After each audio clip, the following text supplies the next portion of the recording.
Baik, beliau ini saat ini tercatat sebagai dosen tetap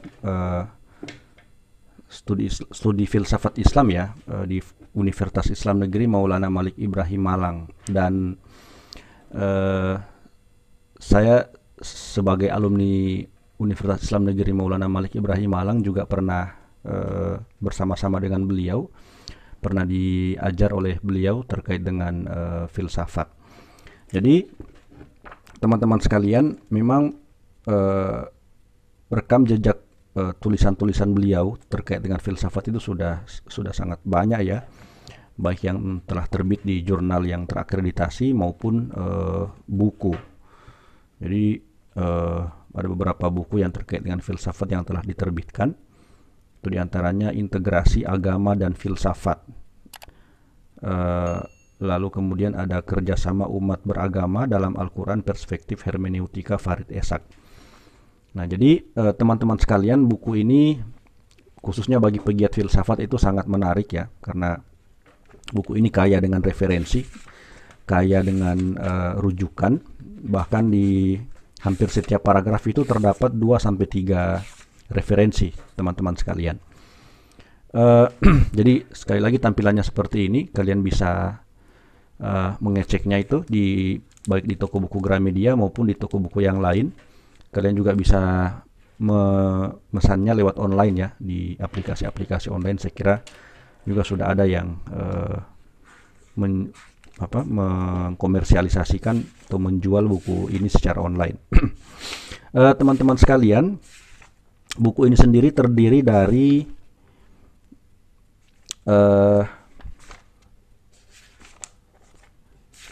5 bagian. Yang bagian pertama itu menjelaskan tentang perspektif kultural historis. Nah, di bagian satu ini itu penulis banyak menjelaskan terkait dengan bahwa filsafat Islam itu sebetulnya bukan berasal dari Yunani. Walaupun memang banyak karya-karya Yunani yang diterjemahkan dalam bahasa Arab, tetapi pemikir-pemikir Muslim yang menerjemahkan karya-karya dari Yunani itu memiliki corak berfilsafat sendiri gitu. Jadi tidak murni mengadopsi pemikiran-pemikiran yang muncul dari Yunani seperti itu. Nah, itu yang menarik di buku ini. Lalu di bagian 2 menjelaskan tentang metafisika. Lalu yang bagian ketiga tentang epistemologi, bagian keempat etika, bagian kelima terkait dengan estetika. Nah, jadi masing-masing bagian ini memiliki pembahasan sendiri-sendiri yang unik ya. Barangkali di video ini juga akan saya bagi beberapa bagian, karena kalau mendiskusikan semua bagian ini dalam satu video, saya kira videonya nantinya akan jadi panjang. Maka saya akan membagi beberapa video. Dan saya akan berusaha untuk menyampaikan seobjektif mungkin teman-teman sekalian apa yang ditulis di dalam buku ini, supaya kalian juga bisa bisa mengaksesnya ya. Dan barangkali juga kalian bisa, kalau punya tugas-tugas mata kuliah filsafat dan seterusnya, kalian juga bisa mengakses buku ini gitu. Atau juga kalian bisa mengutip beberapa bagian yang saya sampaikan di dalam video ini.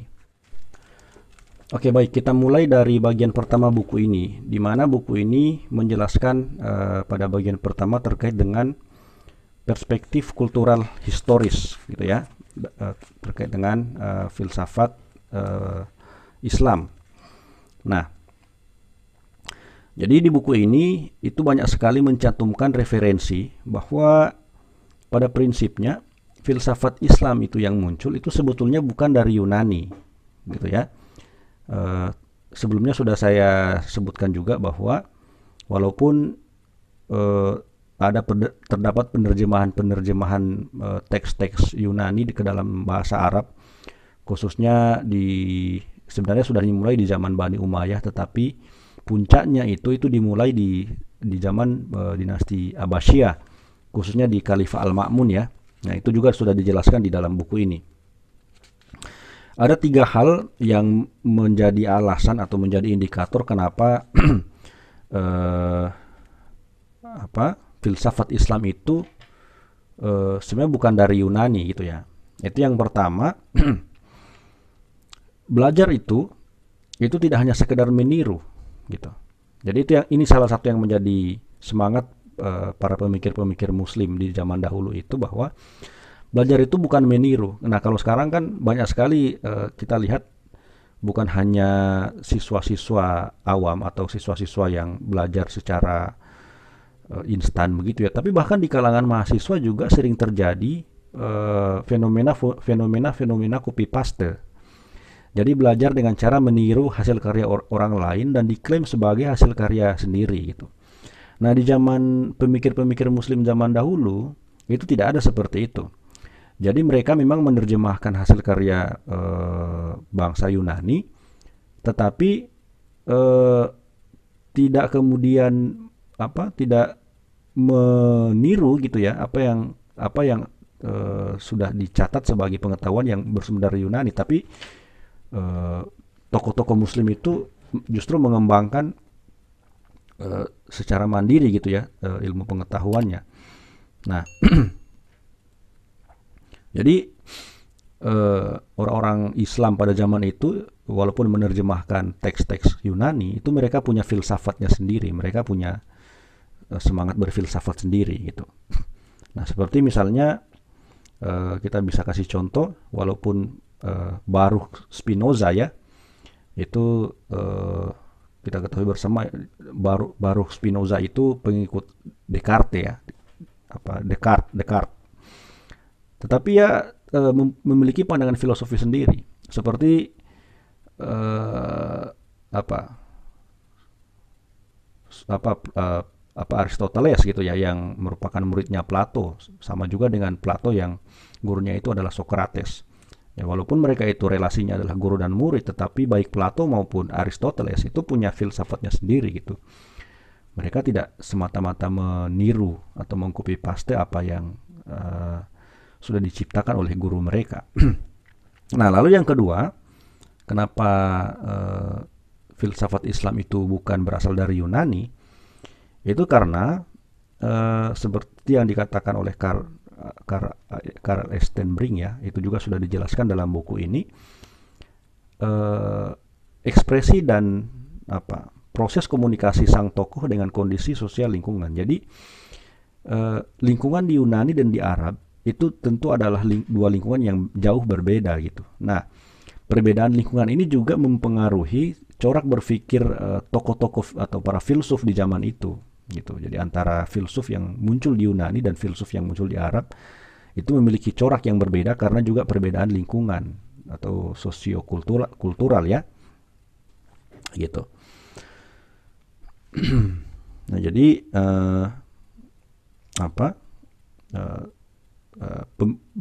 pemikiran yang terlahir dari dua budaya yang berbeda itu juga melahirkan pemikiran yang berbeda-beda. Nah, itu juga dijelaskan di dalam buku ini. Nah, lalu yang ketiga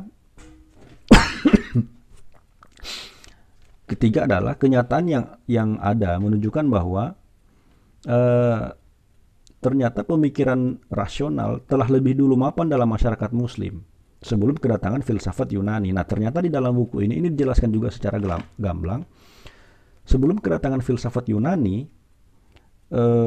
itu misalnya filsafat Yunani itu mulai diterjemahkan di Bani Umayyah itu 661 sampai 750 Masehi oleh orang-orang seperti Ja'far ibnu Yahya al-Barmaki gitu ya, pada 767 sampai 803 Masehi. Tapi buku-buku filsafatnya kemudian melahirkan filosof pertama Muslim, yaitu Al-Kindi, itu pada tahun 801 sampai 873 Masehi.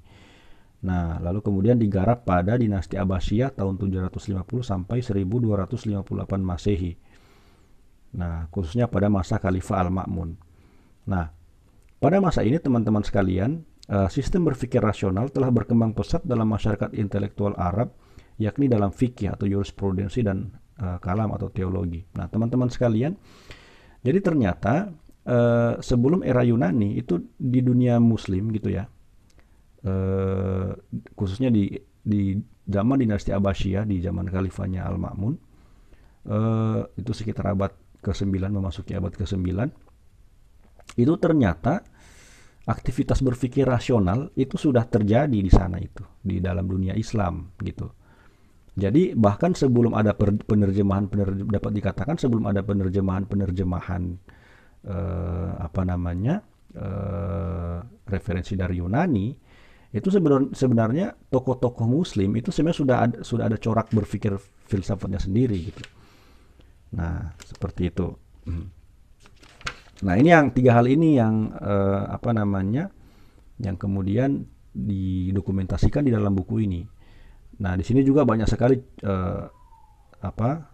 contoh-contohnya ya, penjelasan-penjelasan dari para ahli ya, para ilmuwan, para filsuf dan juga para pemikir-pemikir ya, diantaranya pemikir fikih dan juga pemikir teolog gitu ya, di bidang teologi, yang kemudian dicantumkan di dalam buku ini. Saya kira sangat sangat baik ya, narasinya itu sangat baik.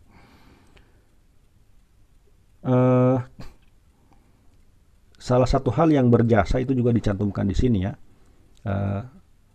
pemikiran rasional dari teologi dan hukum Islam gitu ya. Jadi hukum Islam dan aspek teologi itu kemudian diintervensi dengan pemikiran-pemikiran rasional gitu. Jadi bahwa rasional itu juga tidak hanya serta-merta diterapkan di dalam ilmu-ilmu umum, misalkan ilmu-ilmu sosial atau ilmu-ilmu budaya dan seterusnya, atau ilmu-ilmu eksak gitu ya. Tetapi rasionalisasi ini itu juga diterapkan di dalam ilmu-ilmu seperti fikih dan juga ilmu kalam atau teologi. Nah,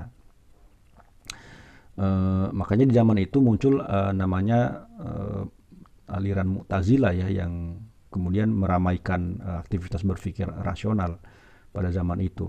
Nah, sehingga apa namanya di zaman dinasti Abbasiyah itu aktivitas berpikir rasional itu kemudian banyak terjadi gitu. Nah, itu ya kira-kira beberapa yang saya kira dicantumkan di dalam buku ini. Itu di bab 1. Nanti di bab-bab berikut juga akan saya diskusikan terkait dengan filsafat Islam yang ditulis di dalam buku ini. Jadi yang penulisnya itu adalah Bapak Kudori Soleh. Saya kira penting juga untuk kalian baca. Teman-teman sekalian,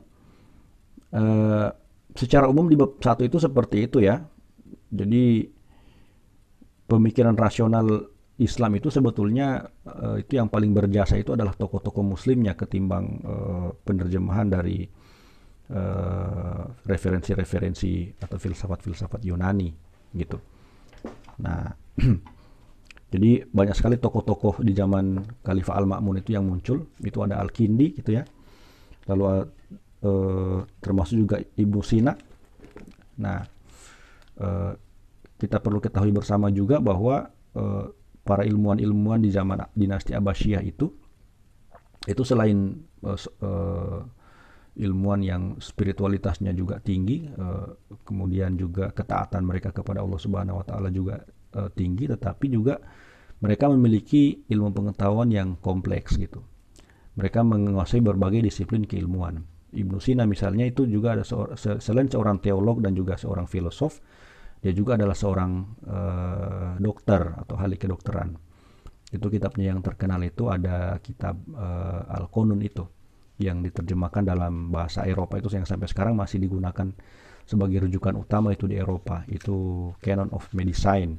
Nah, itu praktek-praktek kedokteran banyak didiskusikan di situ. Nah, Ibnu Sina di saat Eropa masih dalam kondisi terbelakang gitu ya, masih percaya dengan ilmu sihir, masih percaya dengan berbagai macam ilmu-ilmu gaib dan seterusnya. Nah, di saat yang sama orang-orang timur atau orang-orang Islam Abbasiyah pada waktu itu di zaman dinasti Abbasiyah itu sudah sangat rasional gitu. Jadi sudah banyak melakukan riset, sudah banyak menghasilkan karya seperti itu. Nah, dan saya kira itu yang perlu didalami, dan di dalam buku ini sudah dijelaskan sangat komprehensif terkait dengan tokoh-tokoh muslim seperti itu.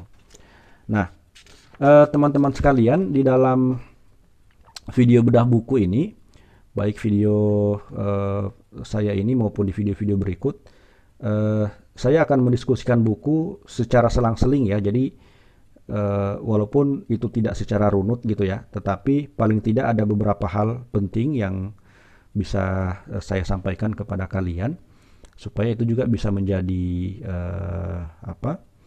pemicu bagi kalian untuk mengakses referensinya gitu. Nah, jadi kita bisa saja mendiskusikan buku yang lain di video-video berikutnya gitu. Dan juga pada bab-bab yang lain seperti itu.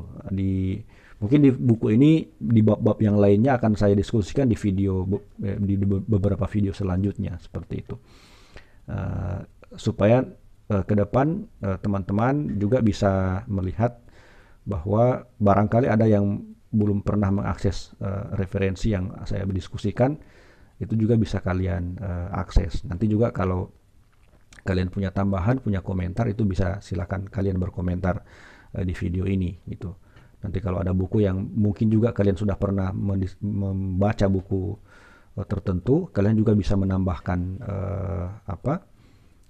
pengetahuan kalian atau apa yang sempat kalian rekam atau apa yang sempat kalian dapat terkait dengan bacaan-bacaan yang sudah kalian dapatkan gitu. Nanti kalian bisa mencantumkannya di kolom komentar untuk bisa kita saling berdiskusi, dan juga teman-teman yang lain yang sempat menyimak video saya ini dan juga membaca kolom komentar itu juga bisa melihat komentar kalian yang menarasikan terkait dengan buku yang telah kalian baca gitu. Nah, jadi sebenarnya video ini hanya sebatas pemicu saja ya, hanya sebatas media saja untuk kembali menstimulasi kalian untuk membangkitkan semangat literasi dan semangat membaca kalian gitu. Khususnya di kalangan mahasiswa, jangan sampai terjadi upaya penyelesaian tugas dengan cara-cara instan gitu, karena itu justru hanya akan merusak reputasi kalian sebagai mahasiswa gitu. Sebagai mahasiswa itu tentu kalian harus berusaha untuk menghasilkan karya yang orisinal, yang memang murni adalah hasil karya kalian sendiri.